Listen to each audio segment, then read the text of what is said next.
everybody. How you doing today? Welcome to Do Something for the Kids Incorporated, the podcast. My name is Ernest T. Brown, CEO and co-host, also mentor for Do Something for the Kids Incorporated.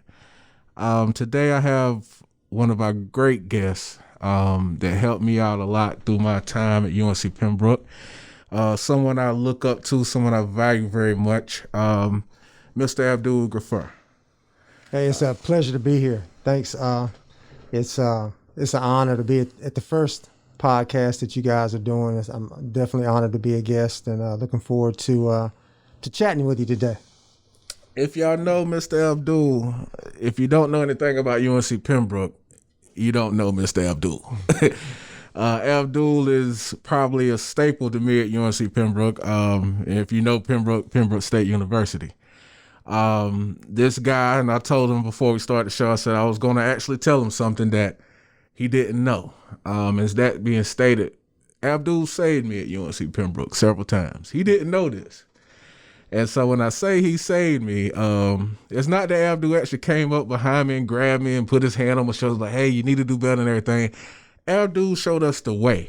Abdul showed us how to get to certain levels in life, how to do certain things, and what we should strive to be going forward. I'm going to say, to me, not necessarily, I don't look at Abdul as a person, I look at him as a big brother. And I know that kind of sounds crazy, but I'm just being honest with you. I look at Abdul as a big brother. Simply because he took time out of his time and schedule at times just to give us a word of encouragement or just to do things to help us moving forward. Abdul, I'm so grateful that you came here today to be our first guest and share your experiences and things in life, from being a student athlete at UNC Pembroke, being the devoted husband and father, and as well as being a man on a mission to help UNC Pembroke get to where it needs to be. Thank you. If you don't mind, would you like to share some of your experiences in life, as well as some of your experiences at UNC Pembroke thus far? Sure. Well, I'll start. How I got to UNCP. It's a good. I think it's a good story. The way I got to UNCP was, I played basketball in high school. I did want to play college basketball. That was my goal. And a friend of mine had reached out to UNC Pembroke to come and see him play. His name is Tim, one of my best friends. And just so happened that Dr. Scott Coakley, who was the assistant coach at that time under Dan Kinney, came to see us play against, it was Fuquay Arena, I believe it was. Okay. I had the flu that game, which was my luck, but the guy wasn't there to see me anyway. So I'm just there playing and doing my thing. But I had a really good game. I had to leave a couple of times to go to the restroom during the game and come back.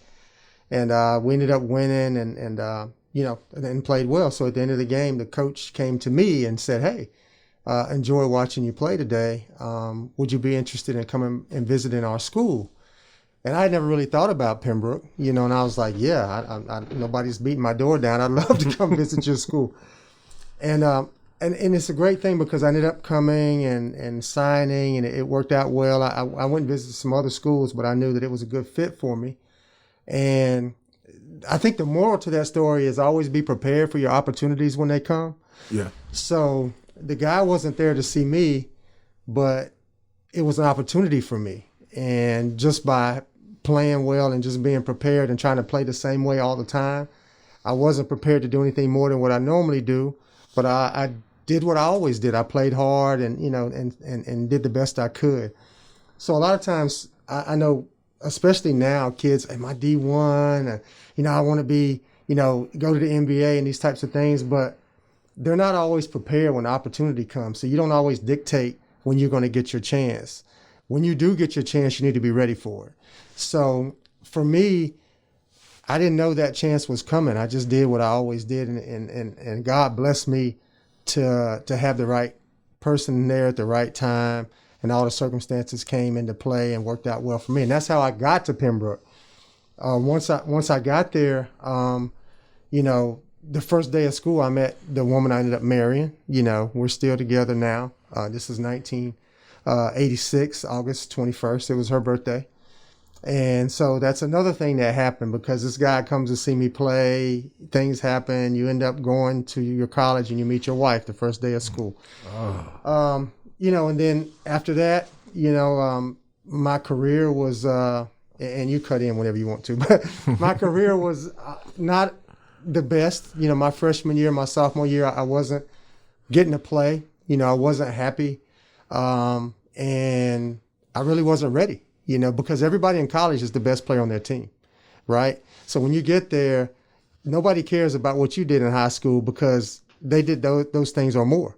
Gotcha. So I actually quit the team after my sophomore year. Midway through the year, I said, Coach, I can't, it's just not working. And I called my dad and I said, I quit. He was like, you what? It's like, no, you didn't. You're going to go right back into that office and ask him if you can come back and play because you're not quitting mid-year. Now, if you want to do something at the end of the year, that's fine. I'm thankful to my dad because he didn't come to a lot of my games or whatever, but he just instilled in us that you just don't quit in the middle of something. Gotcha. And I went back and Coach Kenny said, hey, we'll take a vote on the team. Damon Green, Ken Spencer, some of your frat brothers, they're all on my team. And they voted unanimously to allow me to come back. And the rest of the year was, okay. But my junior year, in between, I asked Coach, I said, what do I have to do to play? I just want to play. I don't need to be the star. He gave me a list of things over the summer. And when I came back, I was the sixth man on the team. And then finally, my senior year, I became a starter. And we won the championship that year, the conference championship. And the moral to that is, I feel like persistence. And I remember whenever I came out of the game, my senior year, I would always go sit at the end of the bench with the guys because that's where I came from. So I always sat down. I walked by Coach, hey, appreciate it, give everybody a pound, but I'm down there at the end of the bench from the people that supported me, and I was one of those guys for 2 years. So I understood what it was like to be at the end of the bench. So when I became a starter, when I heard my name, I listened to it like different people, like other people maybe didn't listen to their names because Damon and Joe and those guys, they always started. From high school all the way through college. So when I heard my name called out, it meant something to me because the reason why I quit was because we were actually down 35 points in a game. We were up 35 points in a game, the whole game, and I got in with like 1 minute and 42 seconds left to go. Come on, Coach Kenny. It's the truth. It's the truth. Come on, Coach Kenny. But he told me it was about trying to help educate me about, knowing that I had to sacrifice. And humble myself. And it was the most humbling, the lowest, people say you hit rock bottom. That was rock bottom for me. Mm-hmm. But then you may know that my senior year, we were playing the number 8 team in the nation, Pfeiffer, at homecoming. And I hit a shot at the buzzer to win the game at homecoming, and people still talk about that today. And it's not to brag, but it's just to say that this is a guy that didn't get to play at all. And that night, Coach Kenny said, this is why, it's important that you understand and you humble yourself so when the opportunities come, like I wasn't afraid to take that shot. What do I have to lose? True. It's not supposed to be me. And it's just an exercise in just not quitting, and handling adversity, and so that's kind of like my basketball career at Pembroke. And now, my interaction doing basketball with you, Abdul, is intramurals. And I'm going to tell you like this. Abdul's giving y'all the legend that made the legend.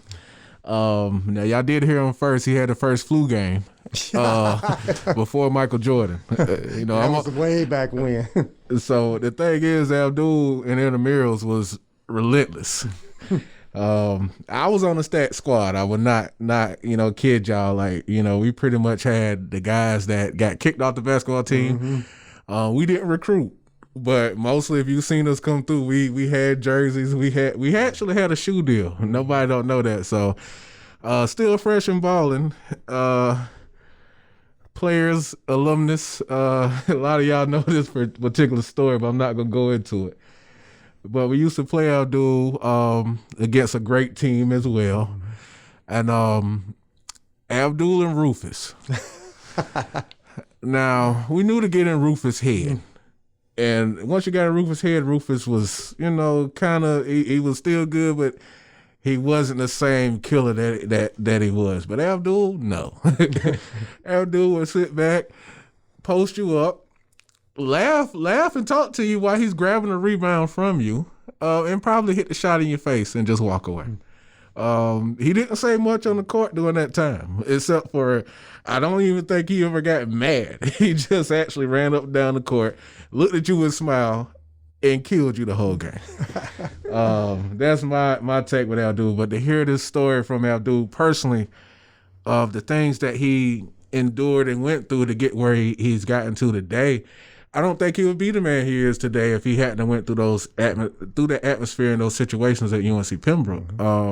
Pembroke State University at the time, playing ball for them. Because I've heard plenty of stories about Abdul. Everybody looks up to Abdul. I didn't know, because I'm thinking, well, this Abdul, he must have started from freshman to senior. So to hear the rise that he got to, and I know some of his former teammates, they talk about Abdul before they talk about themselves.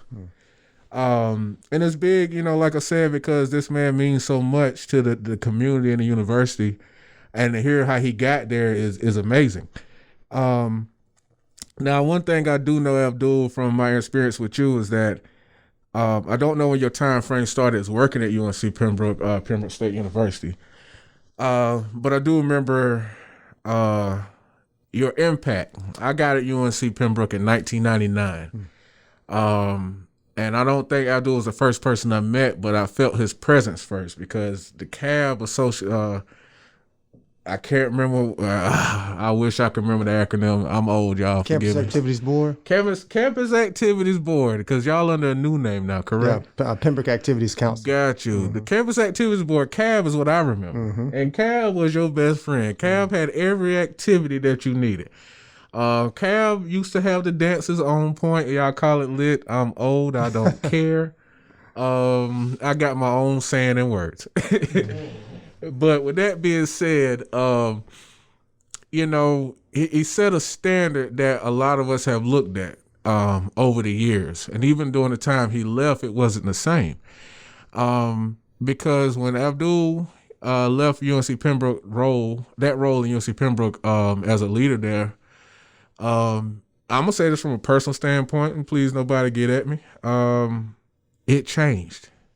In my personal opinion, it went down. Not from the school standpoint of education, but from the social standpoint of what the students needed. To me, it wasn't until he came back that oomph came back. I didn't even want to go to homecoming when Abdul was gone. And I'm just going to tell you like this, homecoming is a great experience. We're not the best homecoming on earth, but we're slowly sneaking up on people. And guarantee, in the next few years, you will see some amazing things happen at UNC Pembroke. I'm not saying this because I'm alumnus. I'm saying this because I do believe that there's some great things coming to UNC Pembroke.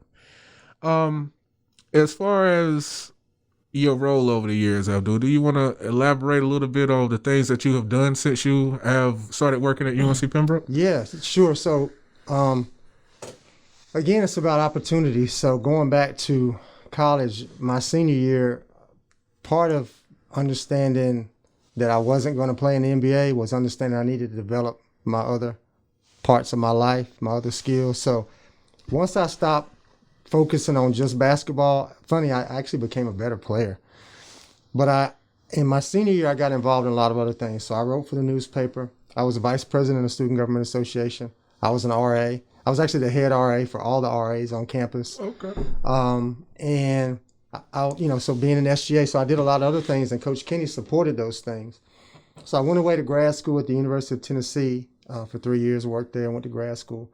And then when I came back to interview for my job, the people that interviewed me were the SGA advisor, who, I worked for, the Dean Alec Price, who was the head of all the RAs at the time, and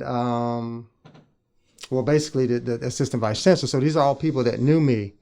So I say that when you're in college, you can do one of two things. You can become famous, you can become infamous, right? So people are going to remember who you are. You can't go back and redo the narrative. So fortunately, while I was there, I was involved in positive things, and that's how I got my job at UNCP in 1993.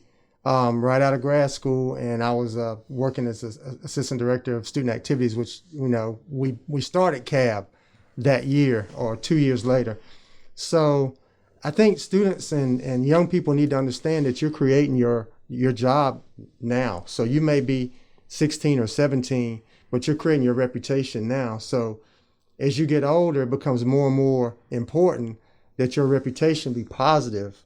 So once people go back and look at you, now it's not to say that you get canceled out if you make mistakes, because everybody makes mistakes, but you need to be involved in things that are helping build your career down the road. And fortunately, just like Coach Coakley, just happening to see me play, I wasn't really trying to get a job when I was involved in SGA and RA and all those types of things.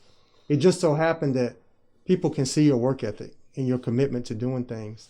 So when the job opened up for me, they already knew who I was and what they were getting. I really didn't have to give a lot. They knew, yeah, here's what I've been doing the last few years, but the things that I did at UNCP or Pembroke State while I was there. So I just think it's important for young people to understand that you don't know like when your chance is going to come, so you just need to work towards being prepared all the time.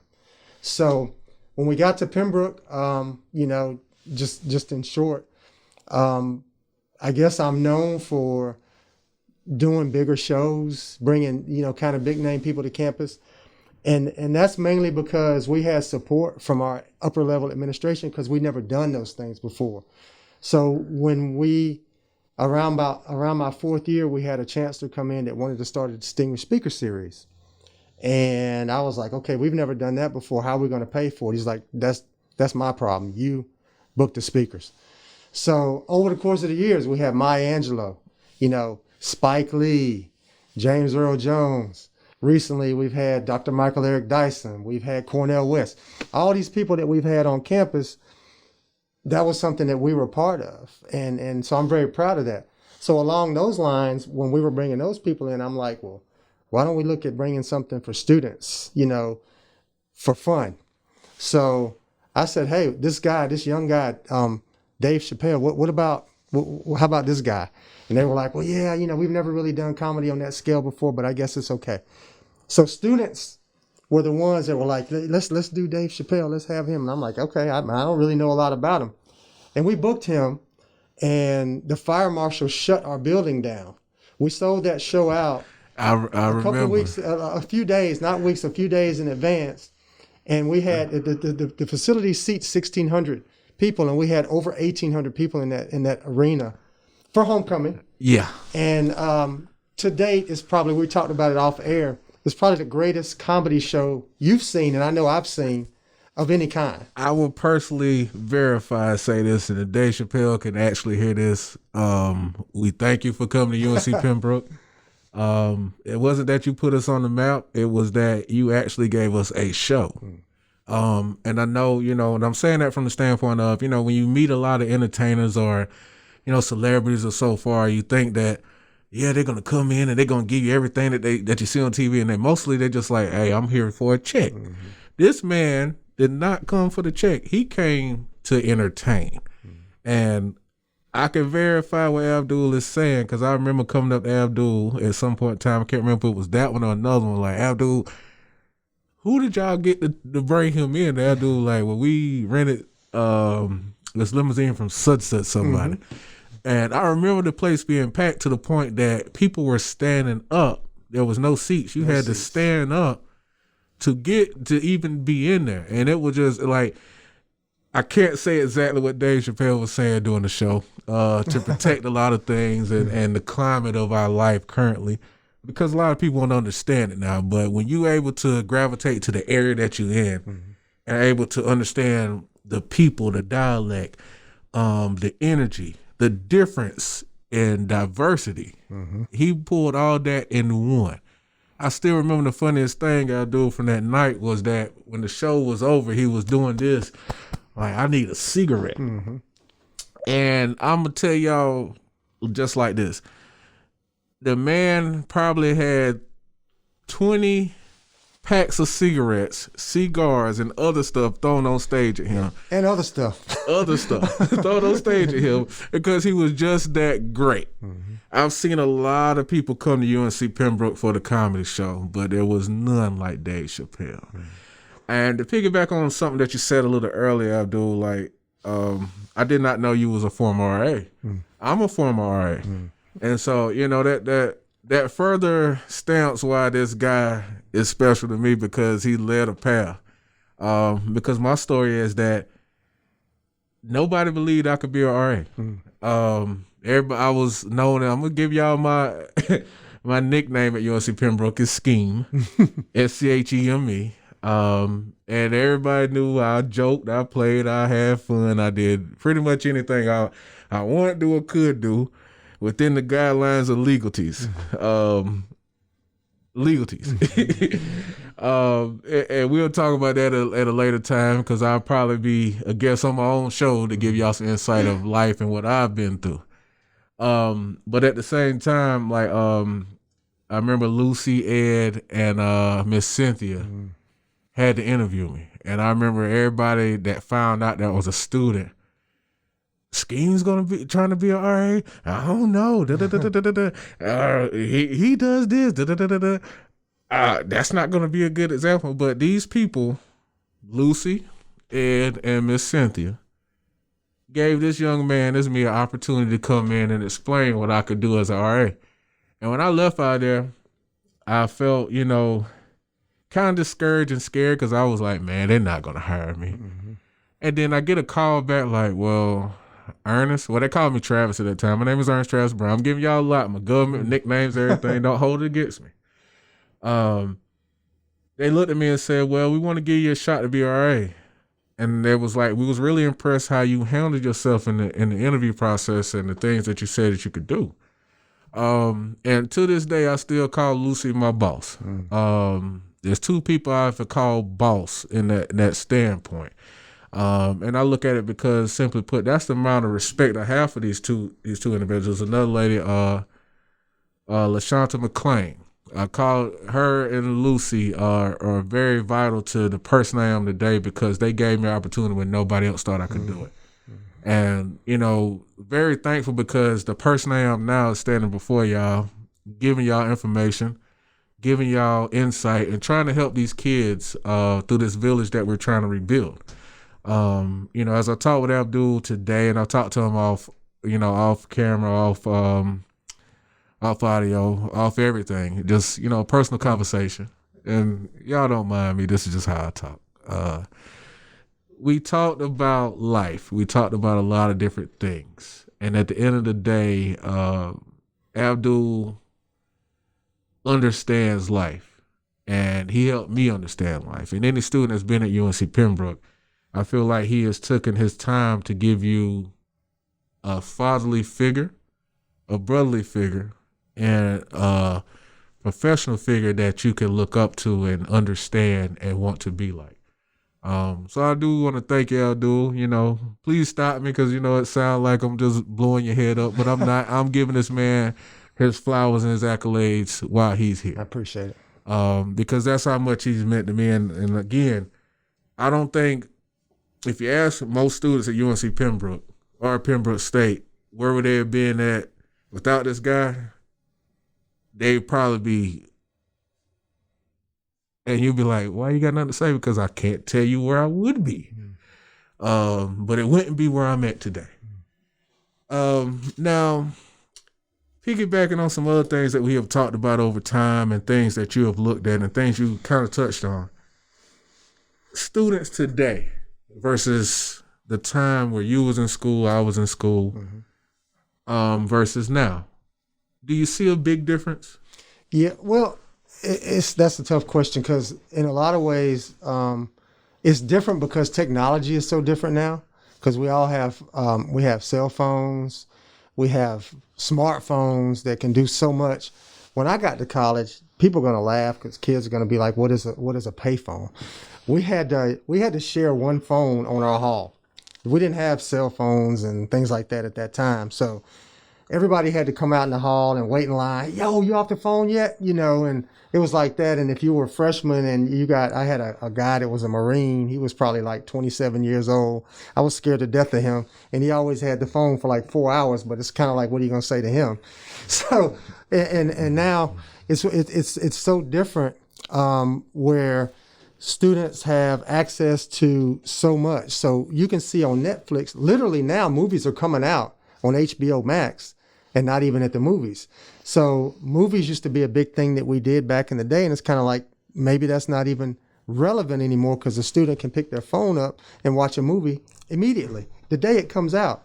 So the way students maneuver is different. The technology is different, but ultimately students want to know you care, right? Yeah. That has not changed one iota from 1986 to now. If you can let a student know that you care, you can't fake it. If you care about students, they know that you care, and they'll do stuff. They'll support your programs. They'll show up. They'll do whatever, but it's relationships. That part hasn't changed. The only thing that's changed is the way you have to connect is different, right? So you have to be much more advanced in your connect. It's harder to get face-to-face interaction now than it was, 20 years ago. But students still like big shows. They like input, So the best thing, the way I like to do things is I receive input from students about what they want. I'm too old to be trying to tell an 18-year-old what band they want, what comedian they want, what movie they want to see. I need you to tell me, and then just understand that we can do some things, right? So when we first started booking big name acts, students didn't think we could do it. And I'm like, no, we can do it. We have the budget to do it. We have to do it. Like, we can't get the hottest thing now. You got to help me figure out as a student, who's the next hot comedian going to be? And we're going to bring him here. So a student said, hey, this Dave Chappelle, he's going to be big. And I'm like, boy, was he right. So we got Dave Chappelle. Kevin Hart, same thing. So students, if you let students direct you that way, and then you care enough and students know you care about them, everything's still the same. I will give everybody this tidbit information. I remember going up to Abdul after this and asking him a question. And Abdul was openly honest with me. I'm not going to go into all the details. I'm like, Abdul, I think it was a pick between Chris Tucker, Cedric the Entertainer, and Steve Harvey. Abdul looked at me and said, Chris Tucker's $100,000. We want him, but it's not going to fit in our budget. Yep. And we had Cedric the Entertainer, if I'm not mistaken. And Mike Epps. We had Mike Epps. Yeah. We almost had Cedric the Entertainer and Steve Harvey, but due to unfortunate circumstances, it didn't happen. That's why I said. It was D.L. Hughley. It was D.L. Hughley? Yeah, it's actually D.L. Hughley. It wasn't Steve Harvey. Okay, my they correction. were all kings of comedy, and we were looking at which one of the kings of comedy we could get. It ended up being DL. And that let y'all know how big it was at UNC Pembroke at that time. Trend setting. People don't understand that. They don't believe me because A&T, they have GHO, the biggest and greatest homecoming. People used to come to our homecoming from A&T. Yes, because we were having the people that they were having. Or they weren't even having those people yet. So, and my students look at me and they're like, nah. I'm like, trust me. They were coming to see D.L. Hughley. They were coming to see Dave Chappelle. They were coming to our campus for our homecoming. Because our homecoming for a long time was basketball. Yes. We didn't have football. So it didn't conflict. And that was our greatest homecoming on earth. And the funny thing about it is we got to save that story for another time. But I was saying that because, Abdul, I want to invite you back because we'll be here for 5 hours just talking. Easily. Just catching up. And so, we're going to get that because Abdul's going to come back and be here with us very soon. I don't know exactly which show it's going to be, but we're going to have Abdul back. But I do want to thank Abdul for coming in today and talk with us and giving us insight. Abdul, you just don't know. I really want to stay here another 5 hours and talk. It can be done. But we're going to make this happen, y'all. But in the meantime, feel free to check out this podcast on our website. I want to thank you for the gifts. Got a Hey, nice shirt. I wasn't going to say anything, but you know, Abdul is my Slammer man. sweatshirt. 5,000 grand. I was able to bless him with some. I do something for the kid items that we will be having on our website www.ds4kinc.com. For the late nights. If y'all see this, I've been going all out for this thing. This mug right here is special. Abdul is not sharing his mug. I already tried to get it back. Oh, no. Shirts, hoodies are available. We don't sell anything per se. We look at it more as a donation to help our cause. You could donate to us either at the website by contacting us in one of our portals or our contact tab. And again, that website is www.ds4kinc.com. If you do want to send a donation, we do have cash apps, $DS4KINC, as well as $something, the number 4, DAKIDZ. Again, those cash apps are $DS4KINC, as well as something for the kids, number 4, DAKIDZ. Abdul, it's been a pleasure, and I really get to the point of Abdul might be my guest every week, y'all. I'm sorry. It might be a 10-part series because he has that much we can sit here and talk about. And we ain't even scratched the surface. So imagine if we actually sat here and talked like we meant to. But I thank this guy so much because he didn't hesitate. When I asked him, he was like, I'm there. I asked him what his shirt size was. Large. I'm sorry, put your shirt size on. But he was like, large, and I'm there. I don't care what it is. I don't care where it's at. I'm there. And that's the type of energy we want to have, because in order for us to rebuild this village for these kids that we're trying to help in life, we have to have people willing to sacrifice. Abdul has said it out of his own mouth. He had to sacrifice and learn and humble himself in order to get where he needs to be. Everybody in life, if we could take that mantra and apply it to what we're trying to do, we will be where we need to be, and we'll be able to help those that need to be helped. Thank y'all for your time. Abdul, thank you again. Thank you. I will be getting with you to see what dates and times that you'll be able to come back and be around us. But I'm just going to go ahead and say it. I'm going to speak for my co-host. He's out today due to a death in his family. We would love to have you back as our official third co-host at dates that you are available. Sounds great. Y'all heard it first, so if y'all see Abdul at UNC Pembroke, please go and shake his hand, dap him up. Hey, I'm sorry, I know it's COVID time. Give him an elbow, give him a head nod or something. And if you are alumnus of UNC Pembroke, please help us help this man help UNCP.